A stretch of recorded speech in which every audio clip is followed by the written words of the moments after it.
नमस्कार। मैं जानता हूं कि इस वक्त सारा हिंदुस्तान इंतजार कर रहा है ठहाकों का, मुस्कुराहटों का, खुशियों का। तो आ गया है ठहाकों और खुशियों का वाहक, यानी कि आपका दोस्त शैलेश लोढ़ा, यानी कि आपका अपना तारक मेहता। चलिए अब आपका और मेरा और कवियों का साथ है तो एक बार कह देते हैं वाह वाह क्या बात है।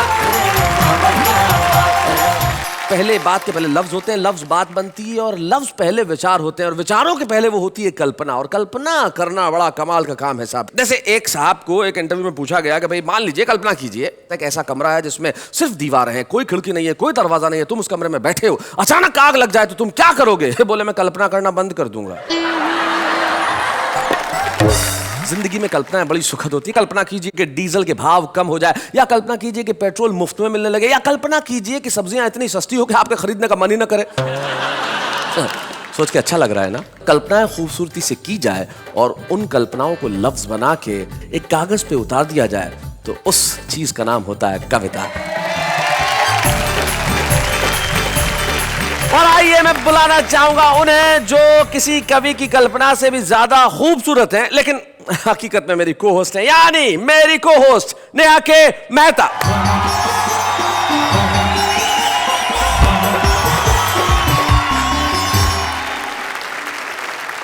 नमस्कार, वेलकम टू वाह वाह क्या बात है। वैसे आप कल्पना के बारे में बात कर रहे थे? जी जी बिल्कुल। मिली थी मुझे। अच्छा, पूछ रही थी आपके बारे में। हाँ। कैसे हैं? हाँ। मैंने बोला ठीक है, बिजी है आजकल।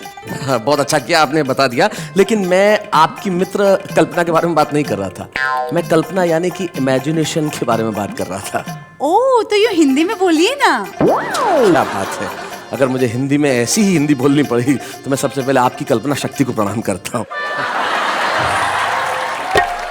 वैसे कल्पना करना बहुत आसान है ना? हाँ हाँ, बहुत आसान है। मैं तो कई बार कल्पना करता हूँ कि मेरे बाजू में कोई खड़ा ही नहीं है। क्या? नहीं, मेरे कहने का मतलब है कि कल्पना करना बहुत आसान है, लेकिन उस कल्पना को कविता बदल देना बहुत मुश्किल काम है। तो आइए मिलते हैं हमारे उन साथियों से जो अपनी कल्पनाओं को आज यहाँ हकीकत बना के सुनाएंगे, आपको हंसाएंगे और आप उनके लिए तालियां बजाएंगे। तो फिर एक बार ताली बजाना शुरू कर दीजिए, क्योंकि सबसे पहले मैं बुलाने जा रहा हूं हमारे साथी जो हमें भारत की राजधानी से प्राप्त हुए हैं, प्रवीण शुक्ल।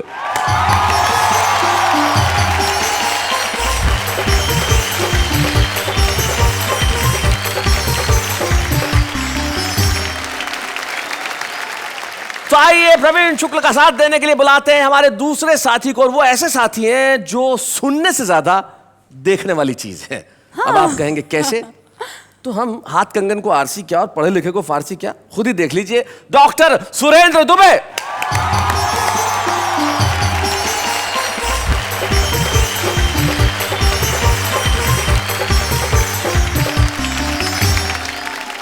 इटारसी एक जगह है मध्य प्रदेश में, वहां के रहने वाले हैं, लेकिन नाम है उनका आलसी, राजेंद्र मालवीय आलसी।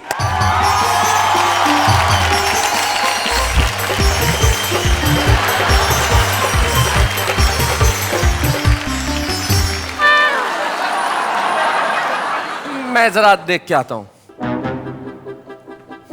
अरे भाई साहब उठो, क्या कर रहे हो यार? ताले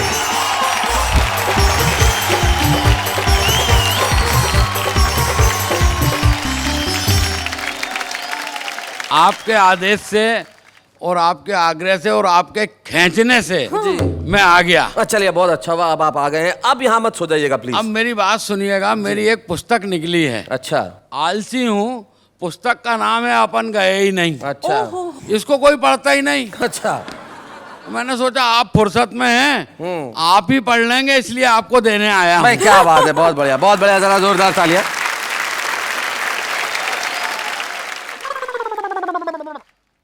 क्या आलसी आदमी है साहब, इसमें तो कुछ लिखा ही नहीं है।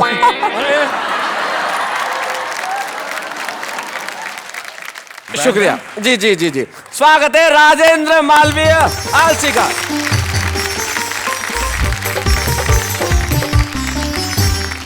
आज हमारे साथ तीन विश्व प्रसिद्ध कवि हैं। तीनों के लिए एक बार मिलकर कहते हैं वाह वाह क्या बात है। क्या बात है। राजेंद्र मालवीय आलसी जी, सुरेंद्र दुबे जी, प्रवीण शुक्ल जी, बड़े अच्छे हमारे मित्र हैं, तीनों हमारे बीच में बैठे हैं और बड़े ही खूबसूरत। हाँ प्रवीण जी। ये कहना चाहता हूँ कि आज तीन हास्य कवि एक साथ हैं, माहौल रंगीन है, वातावरण संगीन है। जी जी। लेकिन दो कोट वालों के साथ दुबे जी कुर्ते में है, ये क्या सीन है? मैंने जानबूझ के इनको ये कुर्ता पहनवाया है क्योंकि एक बार मैंने इन्हें ब्लैक सूट पहनवाया था तो पता ही नहीं चला कि सूट कहाँ खत्म हुआ, आदमी कहाँ शुरू हो गया। शैलेश जी, इसे कोयला मत समझो जी। कोयले का भाव होता है। हाँ। कोयला धधक जाए तो अलाव होता है हाँ। और कोयला अपने पे आ जाए तो मध्यावधि चुनाव चुनाव होता होता है। है। आज आपको पता चल गया होगा कि यहाँ कितने धमाके होने वाले हैं, कितने ठहाके होने वाले हैं और आज आप तालियां बजाते बजाते थक जाएंगे। तो चलिए मैं सबसे पहले उन्हें बुला लेता हूँ जिनके बाद में आने की कोई गारंटी नहीं है। आलसी आदमी है। हाँ। आए ना आए, मैं उस महान प्रातः स्मरणीय महान आलसी को बुलाना चाहता हूँ जिनका नाम है राजेंद्र मालवीय आलसी। आइए।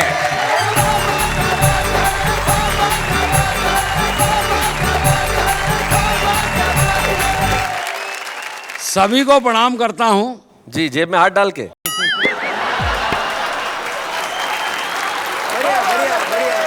आप सब में और मुझ में फर्क ये है कि आप सब कल्पना भी करते हैं, मैं आलसी आदमी हूं, मैं कल्पना ही करता हूं। क्या बात है भाई, क्या वाह वाह वाह वाह। बहुत बढ़िया। और मैं तो रेलवे में नौकरी करता हूं। वो तो आलस से ही पता चलता है और कोई विभाग आपके लिए हो भी नहीं सकता था। बताइए साहब, हमारी रेल यहाँ से वहाँ पहुँचा देती है, साहब बोल रहे हैं, बोलो हो ही नहीं सकता। हाँ, पहुंचा देती है रेल से। मैं तो एक बार आया इटारसी, एक कार्यक्रम में मुझे याद है, जिस रेल से आया और 7 बजे की ट्रेन 7 बजे पहुंच गई और लोग मालाएं लेके तैयार, पहली बार टाइम पे आई है। गार्ड के पास पहुंचे, गार्ड ने कहा माफ करो, शर्मिंदा मत करो, ये तो कल की थी जो आज आई है। 24 घंटे बाद। मैं तो रेलवे में नौकरी करता, रिजर्वेशन काउंटर पे बैठता हूँ, एक 100 साल का आइटम आया। बोले 7 सितंबर 2017 मेरा रिजर्वेशन कर दो। अच्छा। मैंने कहा काका कहाँ जाओगे? बोले शादी की गोल्डन जुबली है, हरिद्वार जाना है। और मैंने कहा 17 तक टिके रहोगे? और बोले टिके रहे तो ठीक, नहीं तो हरिद्वार तो जाना ही है।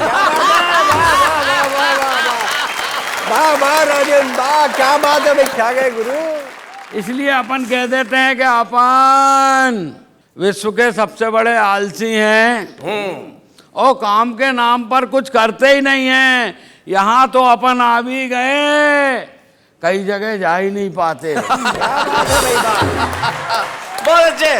अभी क्या हुआ शैलेश जी, हमारे गांव में अंतरराष्ट्रीय आलसी अधिवेशन हुआ था। अच्छा। तो दुनिया भर के आलसियों ने उसमें भाग लिया, अपन गए ही नहीं। वाह राजेंद्र वाह। तो भाई साहब, किसी ने शिकवा किया ना गिला, पहला पुरस्कार अपने को ही मिला। समिति ने सोच समझ के निर्णय लिया, पुरस्कार घर ही पहुंचा दिया। तो जो लोग हमें पुरस्कार देने आए वो हमसे बोले कि साहब आप आलसियों पर कुछ बोलें। अच्छा। अपन ने पूरी ताकत लगाकर अपने होंठ खोले और बड़ी मुश्किल से ये बोले, भाड़ में जाए यार, कौन बोले। वाह वाह वाह वाह वाह। बड़ा अजीब मामला निकल कर क्या आता शैलेश जी। अब आप तो बार बार मेरे को फोन कर करके बोले वो राजेंद्र मालवीय आ गए। कहा, मैंने कहा आ गया। बोलो खाने में क्या भिजवाएं? मैंने कहा 2 लीटर दूध भिजवा दो। बोले दूध क्यों? मैंने कहा क्या है कि उसको चबाना नहीं पड़ता। बहुत अच्छे यार कौन चबाए? एक बार तो नाई की दुकान पर गया दुबे जी। हाँ। अपनी आदत के हिसाब से बैठ गया। मैंने कहा यार तू दाढ़ी बना दे। नाई बोला साहब सर तो ऊपर करो। मैंने कहा तू बाल ही काट दे। अलग अलग तरह की बात है। एक बार फांसी हो गई। किसको? तुमको? कल्पना में। जज साहब बोले मालवीय जी जाते जाते कोई आखिरी शौक फरमाएंगे? मैंने कहा यस सर, कुंभ के मेले में नहाएंगे। क्या बात है भाई, वाह। जज साहब बोले यार कुंभ का मेला तो 12 साल के बाद आएगा, इसलिए आपकी फरमाइश हमको बहुत खलती है। मैंने कहा आराम से आने दो, अपने को भी कौन सी जल्दी है। बढ़िया बढ़िया। एक बार तबीयत गड़बड़ हो गई ओहो, सपने में। सपने में? मेरा जो कुछ भी होता सपने में ही होता। आलसी?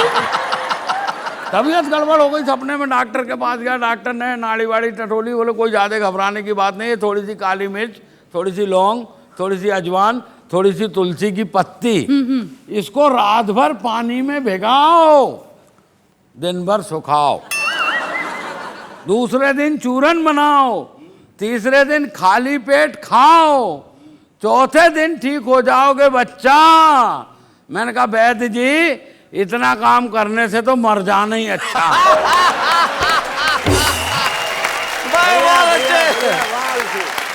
नेता लोग आते बोले हमको वोट दो, हमको वोट दो, हमको वोट दो। हमारी माँ ने कहा तुम्हें क्या वोट दें, एक बार वोट दो तो तुम 5 साल के बाद आते हो। नेता बोला ऐसी क्या बात है माता जी, आजकल तो हम हर साल आते हैं। बोले इधर सरकार गिरी और हम हाजिर, कोई समस्या हो तो बताओ। हमारे माँ ने कहा कोई समस्या नहीं है, मेरा बेटा है आलसी है, पेड़ पे चढ़ा है नीचे नहीं उतर रहा है, उसको उतार के ले जाओ। आओ शैलेश जी मेरे पास आए, बोले तू नीचे उतर। मैंने कहा मैं नीचे क्यों उतरूं, मैं तो आलसी हूं। बोले जब तू आलसी है तो तू पेड़ पे चढ़ा कैसे? मैंने कहा मैं पेड़ पे कहाँ चढ़ा था, मैं तो जमीन पे पड़ा था, और मुझे क्या मालूम के नीचे एक बीज गड़ा था।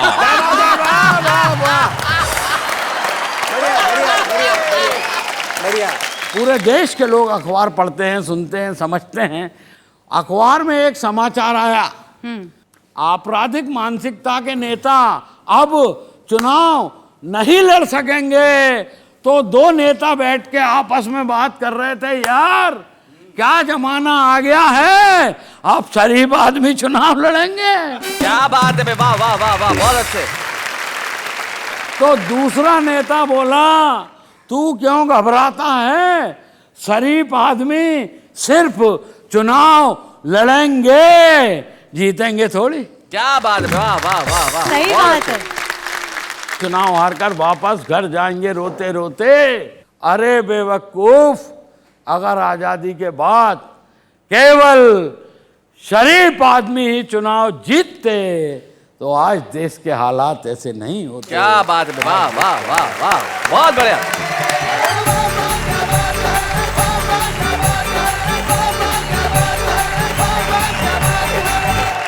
भाई बहुत अच्छे राजन जी, कमाल कर दिया आपने। और सबसे बड़ा तो आपको बहुत बहुत धन्यवाद कि आप वापस भी लौटे, वरना आपका क्या भरोसा, आप यहीं बैठ सकते थे, अपन जाते ही नहीं।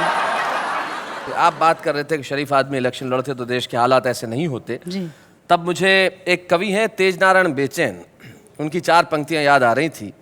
वो कहते हैं कि मंच जब से अर्थदायक हो गए, अर्थदायक यानी जहां पैसा मिलता है, कि मंच जब से अर्थदायक हो गए हैं, तोतले भी गीत गायक हो गए हैं, और राजनैतिक मूल्य कुछ इस कदर गिरे कि जेब कतरे भी विधायक हो गए। क्या बात है शैलेश जी, वाह वाह। लेकिन आपने जो हमारे बीच में और उदासी के बीच में जो दीवार है उसे गिराया और इस कदर हंसाया कि आपके लिए सिर्फ एक ही बात के वाह वाह क्या बात है।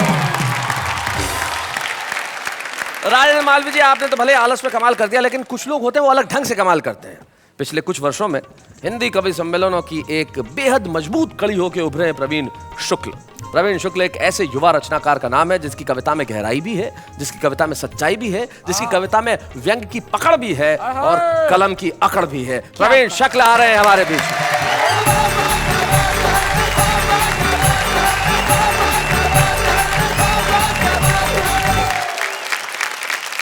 कल्पना की बात चल रही है तो हास्य बिखरा हुआ चारों तरफ। जी, आजकल तो सीडी का ज़माना आ गया, उससे पहले एक बार वीडियो कैसेट लाइब्रेरियां खुली थी, और समय आजकल किसी के पास नहीं है। आदमी कम समय में ज़्यादा काम करना चाहता है, इसलिए लोग अधूरे वाक्य बोलते हैं। मुझे याद आता है उस समय एक चला गया वीडियो कैसेट लाइब्रेरी में। जी, बोले भाई साहब माँ है क्या? माँ फिल्म की कैसेट मांगना चाहता था। दुकानदार बोला जी माँ तो नहीं है, आज डैडी को ही देख लो। वो भी महेश भट्ट की डैडी फिल्म के बारे में बता रहा था। पीछे से दूसरा कस्टमर पहुंच गया, बोले साहब बहू रानी है। इस बार दुकानदार गच्चा खा गया, उसने सोचा घर की बहू को ही पूछ रहा है। उसने गर्दन घुमाई, आवाज मारी, बहू रानी है क्या? अंदर से लड़के की आवाज आई, बहू रानी को तो 4 दिन पहले शैलेश लोढ़ा जी ले गए। तभी शैलेश जी बहू रानी फिल्म की कैसेट लेकर आ गए। बोले अरे यार कैसी बहू रानी दे दी, इसकी तो आवाज ही ठीक नहीं है। दुकानदार बोला कोई बात नहीं, बहू रानी को यहीं रख दो, पड़ोसन ले जाओ, बिल्कुल नई आई है। मैं एक छोटी व्यंग कविता आपको सुनाता हूँ। अभी पिछले दिनों दिल्ली में एक स्थान से गुजर रहा था, मैंने देखा 2 मजदूर काम पर लगे हुए थे। एक गड्ढा खोदने का काम कर रहा था, दूसरा उसे भरने का काम कर रहा था। मैंने कहा भैया ये क्या कर रहे हो? तो एक मजदूर नहीं बताया। बोले साहब काम पर 3 लोग लगाए गए थे, एक को गड्ढा खोदना था, दूसरे को पौधा लगाना था, तीसरे को मिट्टी भरनी थी, दूसरा आया नहीं है, हम अपना काम कर रहे हैं। बहुत अच्छे। ये आनंद की स्थितियां, तब आप एक कविता का आनंद लीजिए। सुनिए जनाब, अभी पिछले दिनों की शाम कवि सम्मेलन से घर लौटते समय हमारा पांव अचानक एक बोतल से टकराया। मैंने घबराकर बोतल को उठाया और सकपकाकर जैसे ही ढक्कन खोला, विस्फोट के साथ छूट गया बम का गोला। चारों ओर फैल गया धुआं ही धुआं। धुएं के बादलों के बीच एक बहुत बड़ा जिन्न प्रकट हुआ। बोला आका आपने मुझे आजाद किया है, मैं जिंदगी भर आपकी जी हुजूरी करूंगा, जो भी मांगना चाहते हो मांग लो, मैं आपकी हर एक इच्छा पूरी करूंगा। मैंने कहा जिन्न महाराज यदि करना ही है तो कर दो इतना सा काज, भारत की भूमि से भ्रष्टाचार भगा दो। जिन्न बोला मैं वापिस बोतल में घुस रहा हूं, तुम ऊपर से ढक्कन लगा दो। बहुत अच्छे, बहुत अच्छे, वेरी नाइस। पति पत्नी के संबंध पर एक छोटी कविता सुनाता हूं, आनंद लीजिए। स्वागत, सुनाइए। शादी के बाद पहली ही मुलाकात में पत्नी पर रौब डालने के लिए पति ने कहा बात ही बात में, देखो मैं जिंदगी को अपनी शर्तों पर ही जीता हूं, रोजाना क्लब जाता हूं, ताश खेलता हूं और दारू भी पीता हूं, अब तुम भी अपने बारे में कुछ बताओ। तो लड़की बोली जी बिल्कुल भी मत घबराओ, तुम्हारी और मेरी खूब छनेगी, जितनी बननी चाहिए उससे भी ज्यादा बात बनेगी। तुम जैसा पियक्कड़ ढूंढने के लिए पिताजी ने 4 साल तक समय की बर्बादी की है। अच्छा, चिंता मत करो, दोनों के गुण मिलाकर ही शादी की है। बहुत अच्छे। कई बार गुण इस तरह से मिल जाते हैं कि उनका प्रभाव बहुत दूर तक जाता है। एक ऐसी सुंदरी, उसने विचित्र वेशभूषा बना रखी है, उसको देखकर लगता है किसी दूसरे ग्रह का प्राणी धरती पर उतर आया है। उसे समाज के अलग अलग लोगों ने देखा, तो देखिए उनकी कल्पना का विस्तार कहां तक हुआ। हाँ जी। आनंद लीजिए। कल्पना कीजिए यही है, मतलब इन्हें देखा जा रहा है और लोग क्या कह रहे हैं। सुंदरी यही है, कल्पना कर लीजिए क्या जा रहा है आपका, कल्पना ही तो करनी है। उन्हें समर्पित किया जाए, इन्हें समर्पित किया जाए, शक्ल इनकी, कविता आपकी। सुनिए कि फोटोग्राफर ने एक आंख मीच कर कहा जिसे खींचता रहूं वो पोज लगती हो तुम। खाट पे पड़े हुए मरीज ने कहा कि मुझे जीवन बचाने वाली डोज लगती हो तुम, जीवन बचाने वाली डोज लगती हो तुम। माली बोला बार बार सूंघने को मन करे। अच्छा, कि माली बोला बार बार सूंघने को मन करे, नया नया खिला रेड रोज लगती हो तुम।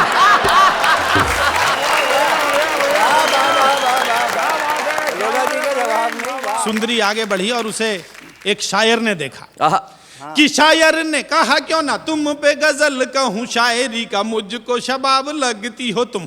जिसे देख कर मन मांसाहारी होने लगे, शाकाहारियों को वो कबाब लगती हो तुम, शाकाहारियों को वो कबाब लगती हो तुम। और अगली पंक्ति शैलेश भाई को समर्पित करता हूँ, जो बड़े कवि हैं, बड़े एंकर हैं। कि जिन सूफियों ने एक बूंद का भी चखी नहीं, ललचाती उनको शराब लगती हो तुम। बीए में जो बार बार फेल हो रहा था, बोला सारे ही सवालों का जवाब लगती हो तुम, सारे ही सवालों का जवाब लगती हो तुम, सारे ही सवालों का जवाब लगती हो। एक छंद विशेष सुनिएगा, आपको आनंद आएगा। दुबे जी देखिएगा। बिल्कुल स्वागत है। कि शुगर के जितने मरीज मीठा छोड़ चुके, उनको जरूरी नमकीन लगती हो तुम।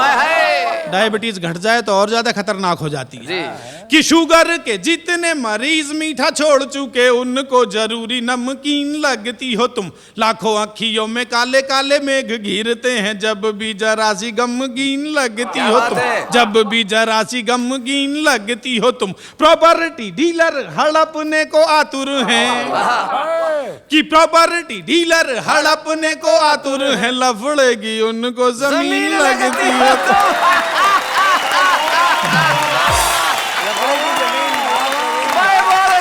और अगली पंक्ति में समर्पित नहीं कर रहा हूं, आप स्वयं समझ जाएंगे मैंने किसे समर्पित की है। अच्छा। कि प्रॉपर्टी डीलर हड़पने को आतुर हैं, लफड़े की उनको जमीन लगती हो तुम। खाट जिनकी खड़ी हुई है कई बरसों से, ऐसे खूसटों को भी हसीन लगती हो तुम, ऐसे खूसटों को भी हसीन लगती हो तुम, ऐसे खूसटों को भी हसीन।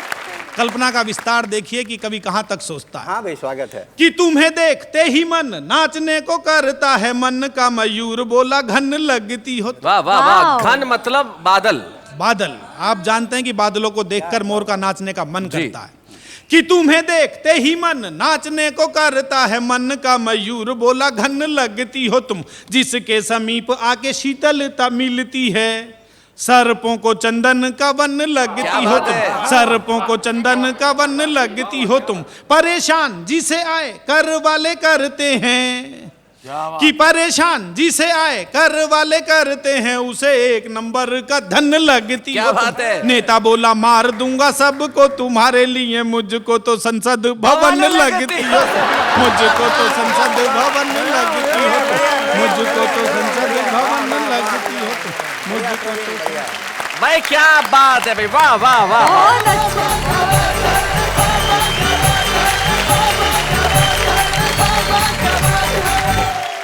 क्या कहूं मैं, मुझे एक बात का बड़ा दुख होता है। किस बात का? कि शो को एंकर कर रही हो? कल्पना कभी सच क्यों नहीं हो सकती? कल्पनाएं सच हो सकती हैं, होना चाहती भी हैं, लेकिन दिक्कत हो जाती है। क्या? जैसे राजेंद्र मालवीय ने एक बार रात को सपना देखा कि इसको प्रवीण शुक्ल और सुरेंद्र दुबे ने बहुत बुरी तरह पीटा, बुरी तरह पीटा, इतना मारा कि सुबह उठते ही सबसे पहले अपने बैंक गया और बैंक वालों को कहा मेरा अकाउंट बंद कर दो।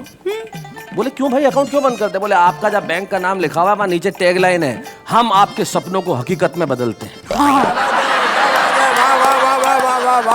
तो अगर सपने हकीकत में इस तरह तब्दील हो जाए तो कोई नहीं चाहेगा कि कल्पना हकीकत बने। लेकिन क्या करें साहब, हम भी चाहते हैं कि हमारी कल्पना हकीकत हो जाए। हम तो चाहते हैं कि डीजल सस्ता हो जाए, पेट्रोल सस्ता हो जाए, देश में चारों तरफ खुशियां हो, लेकिन ये हकीकत कहाँ हो पाती है साहब। लेकिन कुछ लोग ऐसे होते हैं जो जिंदगी में सिर्फ एक काम करते हैं कि लोगों की जिंदगी में रंग भर सके। हमारे बीच में एक ऐसा ही कवि, एक ऐसा ही रचनाकार है जिन्होंने जीवन का सिर्फ एक ही बीड़ा उठाया है कि मैं अपनी कविताओं से भी, अपनी शक्ल से भी सबको हंसाऊंगा। डॉक्टर सुरेंद्र दुबे।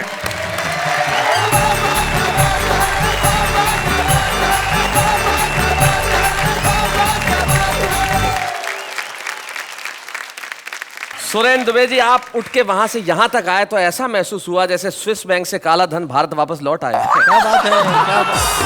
बहुत बढ़िया, ऐसा है जब हमारी पत्नी खुश होती है जी तो कहती है तुम मेरे सोना हो, तुम मेरे चांदी हो, तुम मेरे मोती हो, तुम मेरे धन हो। और बाबा रामदेव कहते हैं काला धन जब्त होगा। अरे डॉक्टर साहब क्या बात है, क्या बात है क्यूट वन।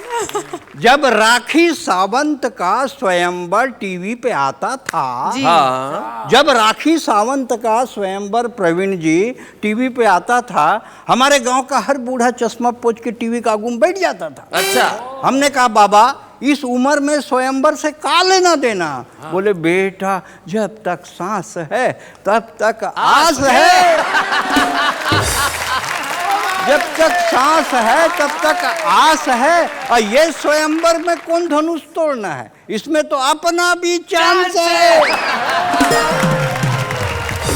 भाई साहब कल्पना तो है, जैसे बच्चों के नर्सरी KG1 में पाठ होते हैं, मात्रा नहीं होती है। अमर घर चल, हाँ। चल अमर घर चल, ऐसे पाठ होते हैं। नेहा जी आप भी पढ़ी लिखी होंगी मैं सोचता हूँ, तो मतलब इतना पहले तो पढ़ी होंगी। नेता चल, दिल्ली चल, पटना चल, टोपी लगा, कुर्ता पहन, मंत्री बन, हवाला कर, घोटाला कर, तिहाड़ जा। बहुत अच्छे, बहुत बढ़िया। नेता चल, दिल्ली चल, पटना चल, टोपी लगा, कुर्ता पहन, मंत्री बन, हवाला कर, घोटाला कर, तिहाड़ जा, वापस आ, टोपी लगा, कुर्ता पहन, मंत्री बन। क्या बात है, वाह वाह वाह वाह, बहुत खूब, बहुत अच्छे। हिंदी की क्लास थी, हिंदी की क्लास थी। हिंदी की क्लास थी, टीचर एकदम उदास थी। पति से लड़कर आई, अब काहे की पढ़ाई। बच्चों ने कहा टीचर पढ़ाओ, टीचर पढ़ाओ। टीचर ने कहा दिमाग मत खाओ, कल गाय पे निबंध लिखवाया था, जाओ पति पर निबंध लिख कर लाओ। बच्चों ने लिखा पति एक दयनीय पालतू प्राणी है। पति एक दयनीय पालतू प्राणी है जिसे हम मनुष्य भी कह सकते हैं। बढ़िया बढ़िया बढ़िया। शादी के पहले पति सामान्यतः मनुष्य ही होता है। पति की दो आंखें होती हैं जिनसे वो अल्टरनेट देखता है। जी। पति के प्रकार, हिंदुस्तान में पति के दो प्रकार पाए जाते हैं। अच्छा? एक जोरू का गुलाम, शैलेश जी, जी। एक जोरू का गुलाम,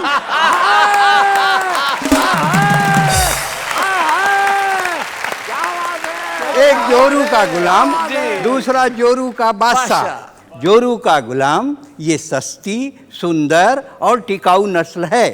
ये बहुतायत मात्रा में पाई जाती है। जोरू का बादशाह ये प्रजाति धीरे धीरे लुप्त हो रही है। क्या बात है भाई साहब, क्या बात है। कहने हैं। जितने लोग बैठे हैं दिन में एक डायलॉग 20 बार बोलते हैं, टाइम नहीं है। पूरा हिंदुस्तान कहता है टाइम नहीं है, और हमारी आबादी 121 करोड़ हो गई। टाइम नहीं है तो इतनी, तो टाइम मिल जाए तो कितनी।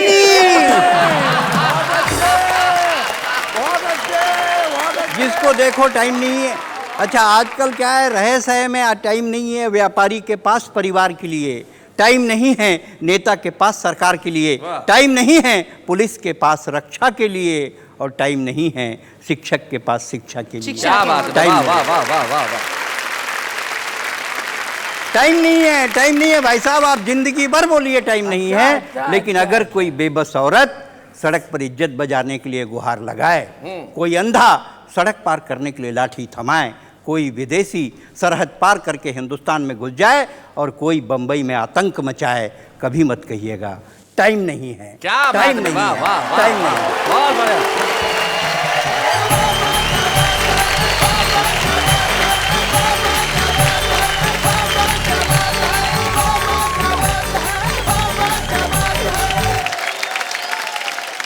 भाई आपकी कविताएं सुनने के बाद मैं सिर्फ एक वाक्य कहूंगा कि सुरेंद्र दुबे जब आप कविताएं सुनाए तो जनता के पास कितना भी काम क्यों न हो वो ये नहीं कहेगा कि टाइम नहीं है। वो आपकी कविताएं सुनेंगे, सुन के तालियां बजाएंगे। भाई बहुत अच्छे, क्या बात है भाई, वाह वाह वाह, बहुत खूब, बहुत बहुत। इसी बात पे हम लेते हैं एक अल्प विराम।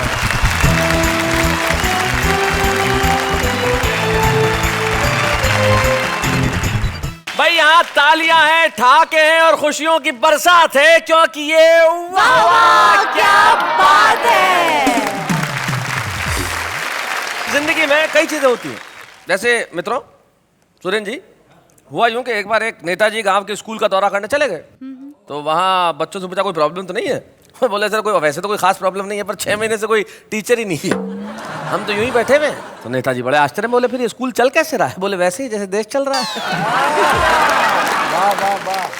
तो हमारा देश भी भगवान भरोसे चलता है, और कल्पनाओं में तो आदमी भगवान के भरोसे नहीं खुद के भरोसे रहता है, क्योंकि जो जैसा चाहता है वैसा सोचता है, वैसी कल्पना करता है। चलिए फिर मैं भी आपके लिए कल्पना करती हूँ। मेरे लिए थैंक यू सो मच। मत करना प्लीज। नहीं पर कर दी ऑलरेडी, बस बताना बाकी है। बताओ। हाँ शैलेश जी, सोचिए, कल्पना बड़ी सिंपल सी है। सोचिए कि आप अगर प्रधानमंत्री बन जाओ तो मैं 3 दिन में गरीबी मिटा दूंगा, सारी चीजों के दाम आधे कर दूंगा, और जितनी भी एजुकेशन है सब फ्री, और जितने लोगों को काम नहीं सबको नौकरी पे लगा दूंगा। एक मिनट, आप ये सब करेंगे कैसे? वैसे ही जैसे कल्पना में तुमने प्रधानमंत्री बनाया, कल्पना में ये भी कर लूंगा। लेकिन हम दोनों यहाँ पे अपनी कल्पनाओं का बखान करने के लिए नहीं खड़े भाई, दूसरे लोगों को भी उनकी कल्पना का मौका देना चाहिए कि नहीं देना चाहिए? तो जरा देखते हैं दूसरे लोग कैसी कल्पना करते हैं। आइए हाँ जरा। हाँ, अचार के बिना फीके हैं पराठे, खा ले बेटा खा ले, वरना बीबी दिखाएगी कराटे। दादी जब चिल्लाती है तो बड़े बड़े आंसुओं के साथ रोती हूँ, पर उन्हें क्या पता ओवर एक्टिंग में तो उनकी ही होती हूँ। हर तरफ पढ़ाई का छाया है, किताबों में सुख किसने पाया है? हम तो जाते हैं कॉलेज लड़कियां ताड़ने, प्रोफेसर कहते हैं इतनी बारिश में लड़का पढ़ने आया है। यूँ तो हमने भी की थी सीए की पढ़ाई, हाथ में आ गया सी फॉर चूल्हा और कढ़ाई।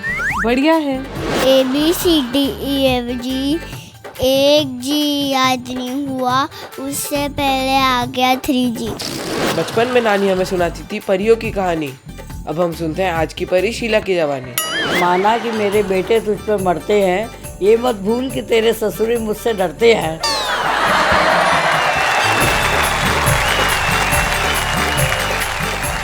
तो ये थी आम आदमी की भाषा, जो अलंकारों में नहीं पड़ता, जो लफ्जों की बनावट में नहीं उलझता, जैसा सोचता है वैसा कहता है। तो भाई आम आदमी के लिए एक बार जोरदार तालियां। क्या बात, बढ़िया बढ़िया बढ़िया, वाह वाह वाह वाह वाह। शैलेश जी, वहाँ से भी कोई कुछ कहना चाहता है? कौन? सर मैं भी एक आम इंसान हूँ, मैं अपनी एक कविता सुनाना चाहता हूँ। ओहो, आम इंसान का कुछ नाम है? विपिन हीरो। ओहो, पर मैं अपनी कविता गाकर सुनाना चाहता हूँ। वो तो सब ठीक है, पर आम इंसान हीरो? वैसे असली हीरो तो इस देश का आम इंसान ही है। तो आइए हम इस देश के असली हीरो से कविता सुने। आइए भाई विपिन हीरो, आइए जरा।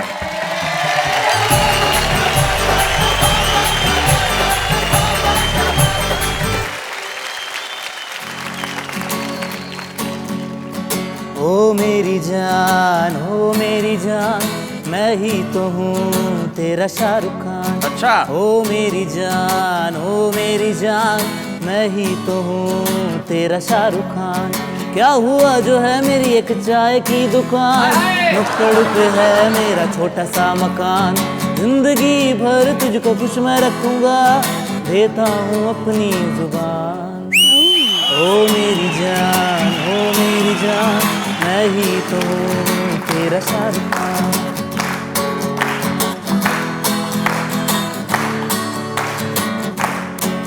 हाँ सुबह जल्दी उठ के मैं तेरे लिए चाय बनाऊंगा। क्या बात है?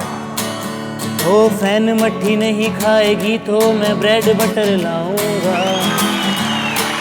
हाँ ठंडे पानी से जो ना नहाएगी तो गीजर लगवाऊंगा। हाँ लगवाऊंगा। ओ मेरी जान, मैं ही तो हूँ तेरा शाहरुख खान।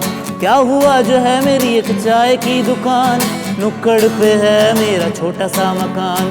जिंदगी भर तुझको खुश मैं रखूंगा, देता हूँ अपनी जुबान। हाय हाय,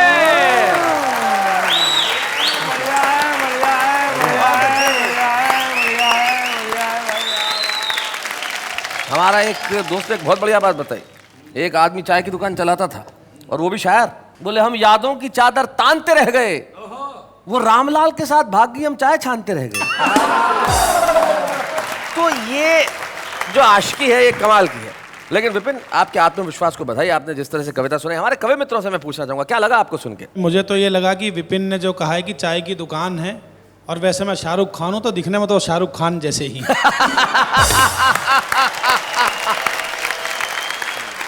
thank you so much Vipin, आपने यहाँ आके सबसे पहले तो मैं आपको बधाई देना चाहूँगा। ज़िंदगी के अंदर जो ये लोग जो हैं वो बड़े इनहिबिशंस रखते हैं, और जैसे हिंदी में कहा जाए तो पूर्वाग्रह रखते हैं। आपने सारे पूर्वाग्रहों से मुक्त होकर ये कहा कि सर मुझे कविता सुनानी है। कविता के लिए भाव, कविता के लिए आदर, कविता के लिए अनुराग, आपके लिए सिर्फ तालियां और सिर्फ 4 लफ्ज। वाह वाह, क्या बात है। Thank you so much.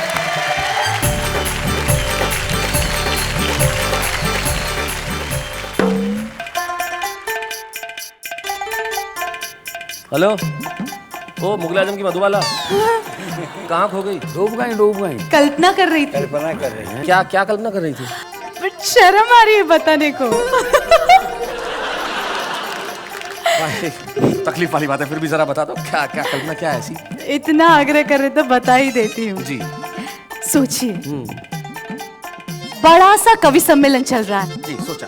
हजारों की तादाद में ऑडियंस आई हुई है। हम इतने खूबसूरत तैयार होके हम दोनों मंच पे गए। आपने कविता बोली, सबने वाह वाह कही मुझे।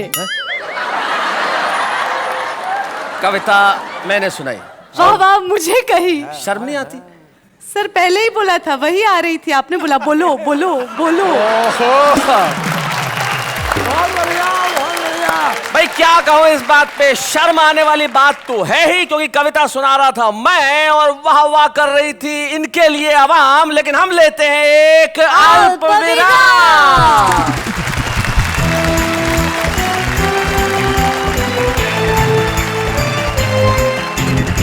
स्वागत है फिर से आपका उस कार्यक्रम में जिसमें आपके लिए हंसी ही हंसी है, खुशी ही खुशी है।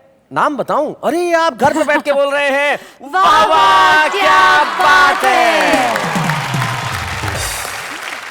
शैलेश जी, मुझे एक बात समझ में नहीं आई कि कल्पना का अंत है कि नहीं। देखिए, कल्पना का अंत तभी होता है जब कल्पना हकीकत में। मैं बताता हूँ शैलेश जी, कल्पना का अंत होता है कल्पना। जैसे तुम किसी के पास खड़ी हो तो जो भाव पास वाले व्यक्ति में उत्पन्न होगा वो कल्पना होगा। मित्रों, सुरेंद्र दुबे एक ऐसे रचनाकार का नाम है जिसने हिंदी कवि सम्मेलनों में सिर्फ अपना बहुत पुख्ता पक्ष ही सामने नहीं रखा, न केवल अपनी कविताओं से दुनिया भर के लोगों को हंसाया। छत्तीसगढ़ प्रदेश में रहते हैं और वहाँ अपनी भाषा में इतना काम किया कि इन्हें भारत सरकार ने पद्मश्री प्रदान किया। हम सुरेंद्र दुबे को सम्मानित करते हैं। तो जिसे देश का इतना बड़ा अलंकरण दिया गया हो पद्मश्री, उसके आगे तो सारे अलंकरण फीके हैं। अच्छा। लेकिन कविता के मंच पे अगर कविता का सम्मान हो तो उसकी बात ही कुछ और होती है। जी, यस। तो वाह वाह क्या बात है को बड़ी खुशी है कि हम डॉक्टर सुरेंद्र दुबे को आज इस मंच पे सम्मानित करेंगे। हम जोरदार तालियां बजाएंगे डॉक्टर सुरेंद्र दुबे के लिए।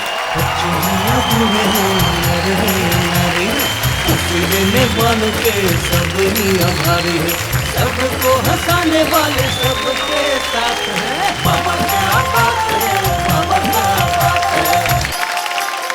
तो कोई व्यक्ति तब तक सफल नहीं होता जब तक उसके पीछे कोई महिला न हो। और आपके पीछे तो दो महिलाएं हैं। दूसरी कौन सी? वो नहीं बताता है, यहाँ मरना थोड़ी है। लेकिन हम जानते हैं डॉक्टर सुरेंद्र दुबे को आज हमने सम्मानित किया है तो इनकी सफलता के पीछे इनकी अर्धांगिनी, इनकी जीवन संगिनी, इनकी पत्नी का हाथ है। रायपुर छत्तीसगढ़ से हमारे बीच में आ रही हैं श्रीमती शशि दुबे। आइए।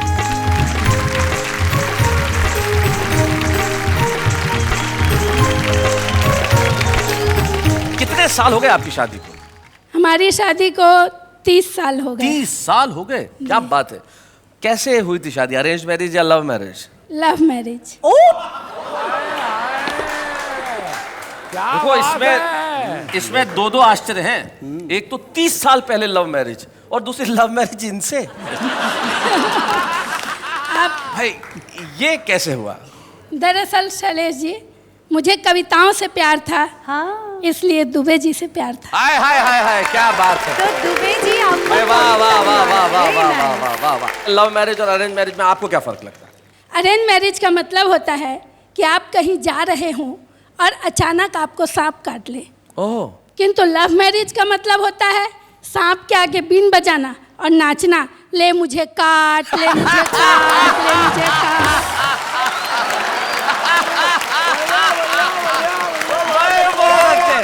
जब ये मेरे प्रेमी थे जी, तो मेरी सारी मांगे भाग भाग कर पूरी करते थे। अच्छा। और जब शादी हो गई तो मांगे सुनते ही भाग जाते।